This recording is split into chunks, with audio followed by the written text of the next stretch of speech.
is a special episode for me. You know, we've gone through the archives, all the drives that have been stored up for 8 years. You know, SoulSurfers now is winding down its 8th season. And in the film industry, that's not a whole lot of episodes, but it has been for us. You know, these shows aren't easy to produce on a shoestring budget, but my crew and I, Shawn, Robert, we love making this show, and so we just keep pushing forward and we keep making them. A lot of these episodes that we've captured, are timeless, and it's, to me, I feel like we're sort of capturing a part of history, surfing history, which is important if you're a surfer. But looking back on some of the early episodes, we did Roy Russell, who, when I was a little grommet growing up, I had his pictures on my wall, and just idolized these guys. So fast forward, have them come into our studio and sit down and interview these guys, it has a lot of value. It has a lot of meaning to me. These are memories that, I'll take with me forever. And so it's a great joy to share them with our audience here in Hawaii and beyond. So, let's take a look at Roy Russell. And welcome back to SoulSurfers Live. We are with Mr. Bow Wow himself, Roy Russell. When was the first time you met Jerry, or how did you guys He stopped me about a dozen times at Ala Moana. Yeah. Good one, too. When was the first time? Him and Jock, they both stopped me at friends.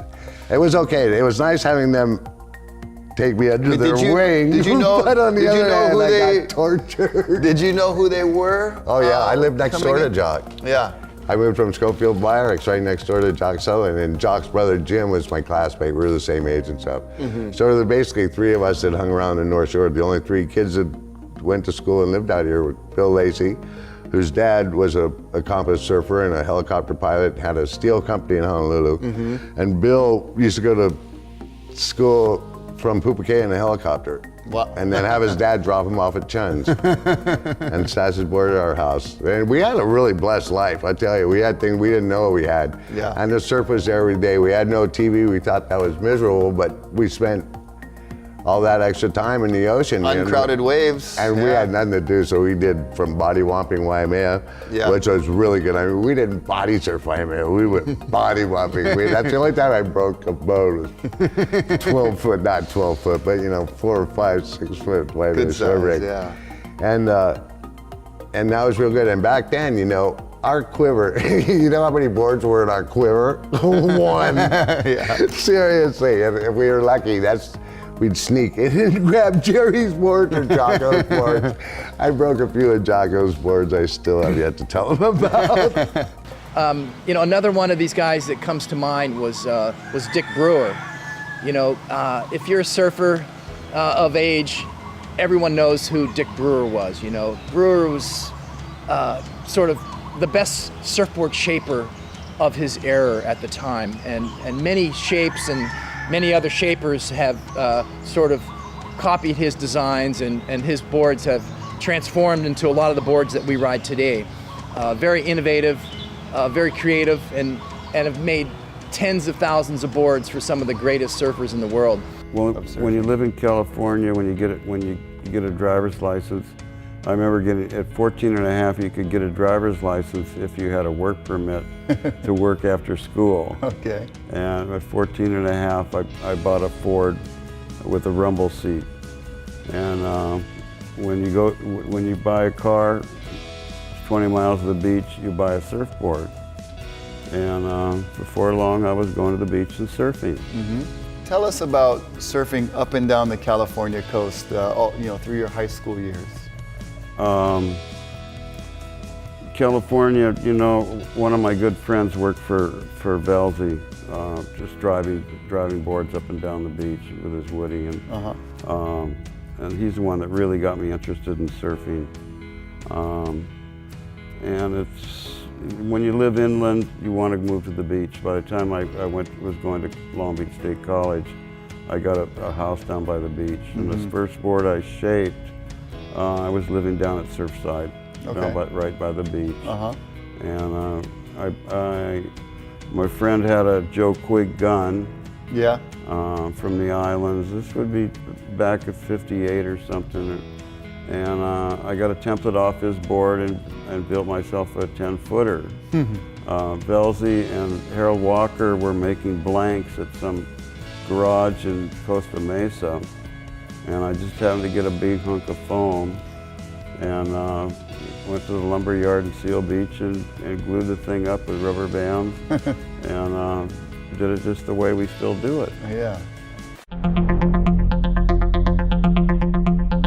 Okay, so one of the other more memorable episodes that really comes to mind is Buttons.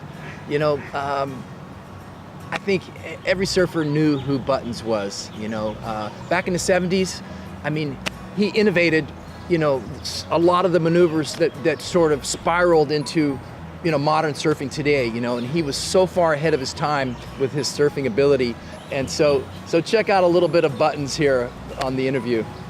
Buttons? Right on. How are you, my brother? Thank So you glad to much. have you here. Thank you so much for having me. So Buttons, as we usually start off here, we'll go to the beginning. Where were you born and where were you raised? I was born in Waikiki. I was raised in Waikiki, but my family's from the North Shore.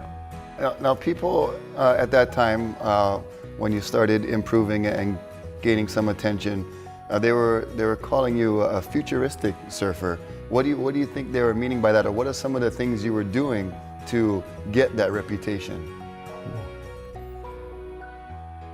Just basically just trying different things, you know? Yeah.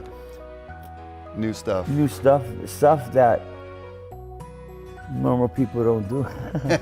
Especially in those times. And that with time, that equipment, yeah. And with the equipment, we have thick boards, you know, Pat Rossins and Ben Ipas and Stingers. We had the Stingers, and so it was old school single fin, and we'd surf basically on rail, rail to rail.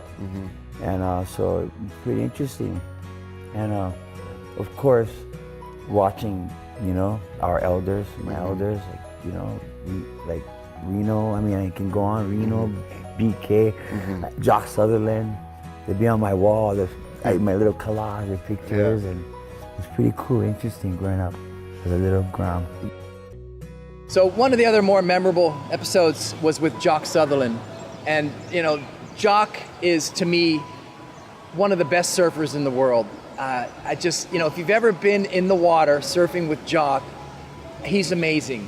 The most natural, the most humble surfer that's ever walked our planet. I know that's a big claim, but, you know, I had the opportunity to work with him on jobs. You know, he's a roofer, so I've been able to get to know him personally. So to get him in our studio and sit him down and have him tell us his life story was, you know, to me, one of the best interviews that we've ever gotten. Well, like I said, it was 1961. I was in the 8th grade in high school. And, you know, I was surfing chuns, but there'd be days, you know, it'd be like 4 or 5 feet. I was still young, and I think my board back then was a Pipo board, a balsa Pipo board that my dad made that wasn't much longer than like 8 feet long. And my dad had glued on a section, you know, on the back. There was no... An extension for you? Yeah, there was no rocker. It was all belly, yeah. And I don't think there was any fiberglass. It was like shellacked or something. Yeah. Kind of like the way that he had ridden boards. And it's like what was really intrinsic about making most surfers back then good watermen was that they dove a lot because they were mostly poor. You know, most surfers, you know, like 90% of surfers were pretty poor, so they dove in the summer, you know, to augment.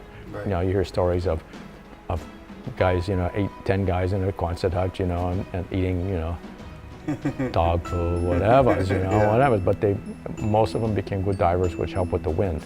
Prime example for that is Flippy Hoffman, who was an abalone diver. And because, you know, my dad was an ab diver too, but because you're holding your breath for a long time, you build up a lot of wind. Yeah. And that was one of the reasons that he was not afraid to go out and take bad poundings, because to him it was just like, you know, cruise, you know, got to be underwater for a while, that's all right. Yeah. Robby Nash is another one of my favorite episodes. You know, it seems like the hardest ones to get to come in and sit down are some of my more favorable. You know, that saying goes that what you really have to work for is more appreciative.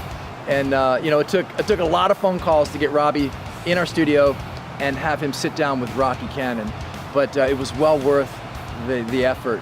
And Robby's one of those guys that has been in the forefront of the surfing industry, and so let's take a look at Robby's interview. Surfing my whole life. I was just never good enough at it to make a living, where I was good enough at these other variants of surfing to actually do pretty well with it. But they're all forms of surfing, right. And surfing is the base of all of that. So I've been surfing since I was a little kid, still surf, and I've actually gotten kind of back into it. When stand-up came around, it was like, wow, I almost stopped surfing altogether, unless the waves were pretty good size. Right.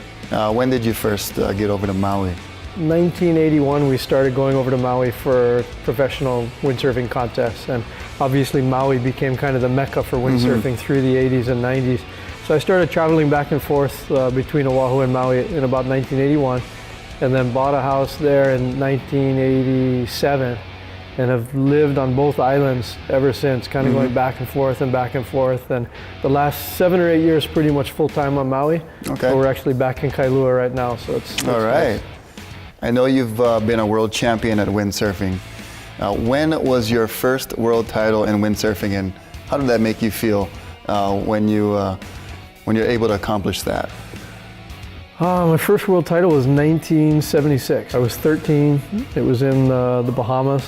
It was, back then it wasn't a tour. It was like you had your regional championships, your national championships, and then your world championship. One stop. Yeah, that started my career. So Brock Little was one of my other memorable episodes, and to get him in and sit down and have Rocky, pull his life story, it was remarkable. I think he was, he was such a hard charger and just was so passionate about big wave riding that, maybe he took it to that next level. But as he transpired into becoming a stuntman, he took that to the next level. And to hear his life story and then to share it with our fans, it was pretty special. Well, I realized when I graduated from high school that Hawaiian Island Creations was going to pay me $200 a month, and Gotcha was going to pay me $500 a month. Right. So I realized I was rich after high school. Like, that was huge. $700 a month. It's like I'm 18 or 19. I'm rich. Yeah. I was rich. To surf. And boards, yeah. Whatever board, 5 boards a year, or whatever it was. Yeah. And so I realized I'd already made it by that time. And then I had no idea that riding big waves would turn into a career, because it wasn't like I was good at anything else. I mean, I wasn't going to qualify. Maybe because Marty Thomas qualified, so maybe I could have. It was possible. But Marty, I always thought I could have been like Marty. But Right. But anyway. Get on the Bud Tour. Yeah, well, just kind of come close, but not Right. really, But Marty made the whatever. Yeah. And so I always thought, like, what am I gonna do? Because I don't know. I don't think I couldn't beat back then. It was probably like Tom Curran or whoever. I can't beat those guys. And so I just kept on surfing. And then Gotcha came up with the idea that, hey, you just stay home and catch big waves and you'll be fine, and we'll pay you. And pictures and get pictures and do your thing and just ride big waves. And I was like, I could do that. Right. And that was like stumbled into Eddie #1 when I was 19. And that was like, I wasn't invited, but I went out before the contest, and George Downing was watching, like just making sure it was good to have. And then I came in and he was like, whoa, that kid's in the contest. So one of my other favorite episodes more recently was Trevor Carlson.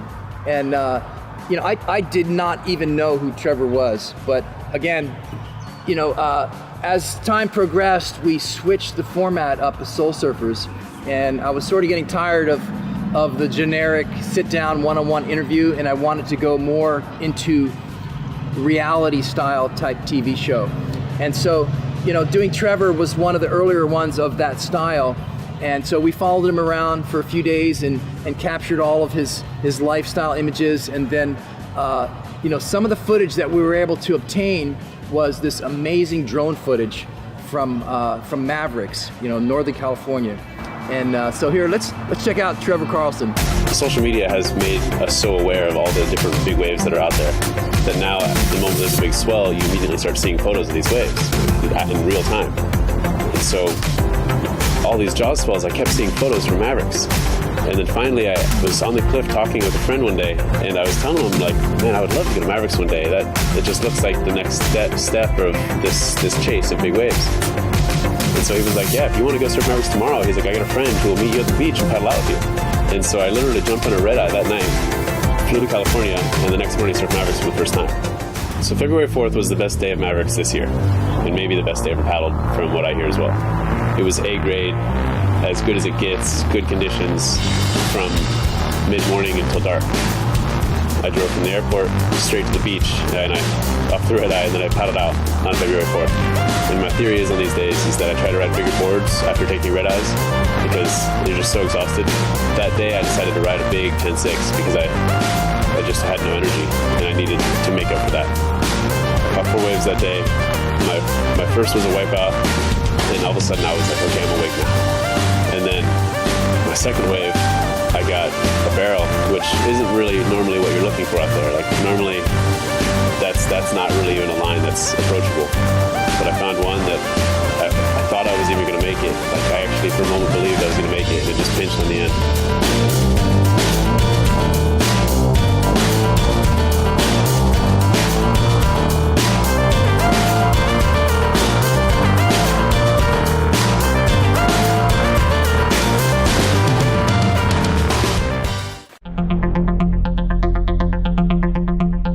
One of the more recent episodes we did actually this season was on foil boarding. So we tracked down my good friend John Amundsen and Vitor, who is the lifeguard captain on the North Shore. And these two guys have been very active in the foiling world. And so this is one of my other more favorite episodes, and let's take a look.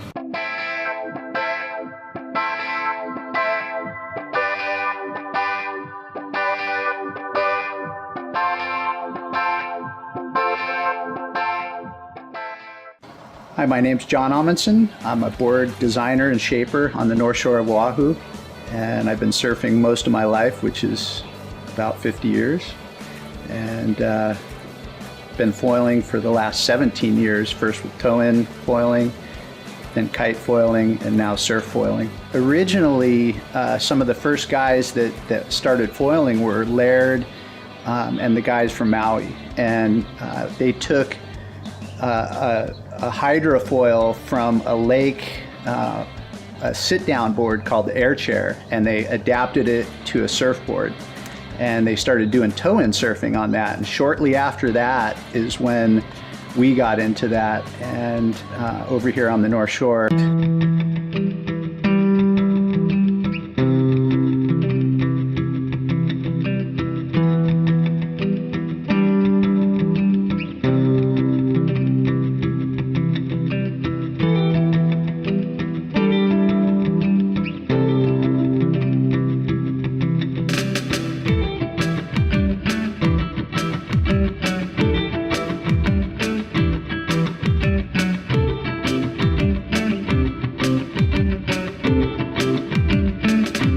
My name is Vitor Marcal. I come from south of Brazil, raised in there.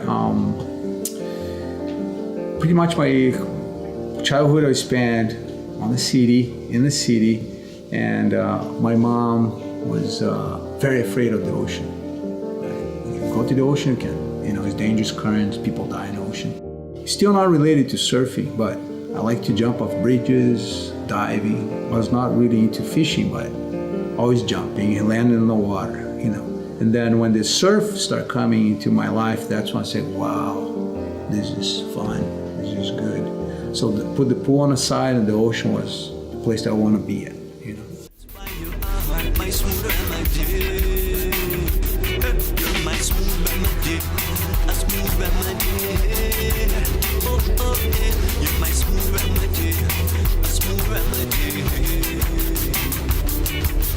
Without you, my love, my life becomes afflicted.